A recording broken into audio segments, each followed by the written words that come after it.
Bleaching powder, इसका जो formula होता है ना, ये होता है CaOCl2, कैल्शियम ऑक्सीक्लोराइड कहते हैं। इसका रासायनिक नाम क्या होता है?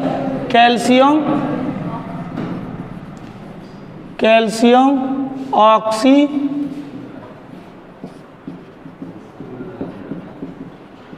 क्लोराइड, क्या कहते हो इसको? Calcium oxychloride, CaCl2। देखिए वो इसको प्राप्त कैसे करते हैं हम लोग? विरंजक चूड़ या ब्लीचिंग पाउडर को प्राप्त कैसे करते हैं? देखिए बहुत आसान है, छोटा सा टॉपिक है। देखो इसे सबसे पहले हम लोग बुझा हुआ चूना लेते हैं। कौन सा चूना? बुझा हुआ चूना, जिसमें पानी वानी की मात्रा ना हो, शुष्क या बुझा चूना कहते हैं उसको।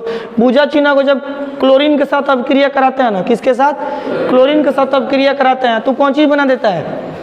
ये विरंजक चूड़ या ब्लीचिंग पाउडर बना देता है। प्लस जो जल होता है वो क्या होता है? वो बाहर हो जाता है। देखिए बुझा चूना जो होता है ना, बुझा चूना, उसका फार्मूला होता है CaOH का होल ट्वाइस, कैल्शियम हाइड्रोक्साइड, समझ में आ रहा ना? CaOH का होल ट्वाइस। अब प्लस किसके साथ अभिक्रिया कराते हैं? Cl2 के साथ अभिक्रिया कराएंगे बहुत ही। प्राप्त कौन चीज होता है हम लोग को? CaOCl2 अब प्लस H2O, गैस क्या होता है? बाहर हो जाता है। समझ में आ रहा ना? बाहर हो जाने का मतलब जल भी प्राप्त होता है हमको और ये भी प्राप्त होता है। समझ में आ रहा है कि नहीं? फार्मूला है बाबू बुझा हुआ चूने का।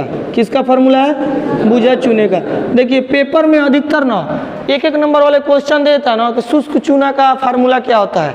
समझ में आ रहा ना? व्हाट इज द रासायनिक मतलब what is the chemical formula of बुझा हुआ चूना? समझ में आ रहा है? उसका बुझे हुए चूना का फार्मूला क्या होता है? तो देखो यही होता है CaOH का होल ट्वाइस यानी सोडियम हाइड्रोक्साइड। और ये क्या बाबू? ये क्लोरीन है। ये क्या है? क्लोरीन। तो याद रखो बाबू, जब बुझे हुए चूना का क्लोरीन के साथ अभिक्रिया कराते हैं तो हम लोग को क्या प्राप्त होता है? विरंजक चूर्ण प्राप्त हो जाता है। क्या प्राप्त होता है बाबू? विरंजक चूर्ण प्राप्त होता है। समझ में आ रहा है? इसके अलावा और इसका कुछ नहीं। और उसमें से जल क्या हो जाता है बाबू? बाहर निकल जाता है। इसका उपयोग देख लीजिए बाबू, इसका उपयोग कहाँ करते हैं? जल में जो जीवाणु को मारने का काम करता है ना, नहीं कहते हैं। जैसे टंकियों की, गाँवों की टंकियों की देखें आप लोग, गाँवों की टंकियों में अब हमेशा साफ होता नहीं रहेगा, तो उसमें जो कीटाणु हो जाता है, क्योंकि पानी स्टेबल रहता है, स्थिर रहता है, बहुत सारे उसमें जीवाणु और कीटाणु आ जाते हैं। तो उसको मारने के लिए उस पानी में कौन चीज छीट दिया जाता है? ब्लीचिंग पाउडर छीट दिया जाता है। समझ में आ रहा है ना? विरंजक चूर्ण छीट दिया जाता है। तो जल के जीवाणुओं को मारने में, जल में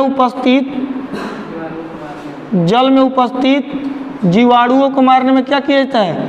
जीवाणुओं को मारने में उसका काम किया जाता है। समझ में आ रहा ना? दूसरा बाबू इसका लैब में भी उपयोग बहुत मात्रा में किया जाता है।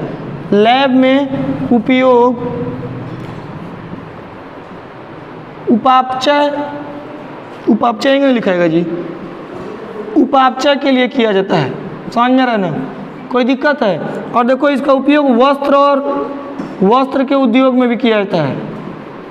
किसमें बाबू? वस्त्र के उद्योग में भी किया जाता है। समझ में आ रहा ना? ब्लीचिंग पाउडर का ये है आप लोग का ब्लीचिंग पाउडर, बस खत्म, यही चीज।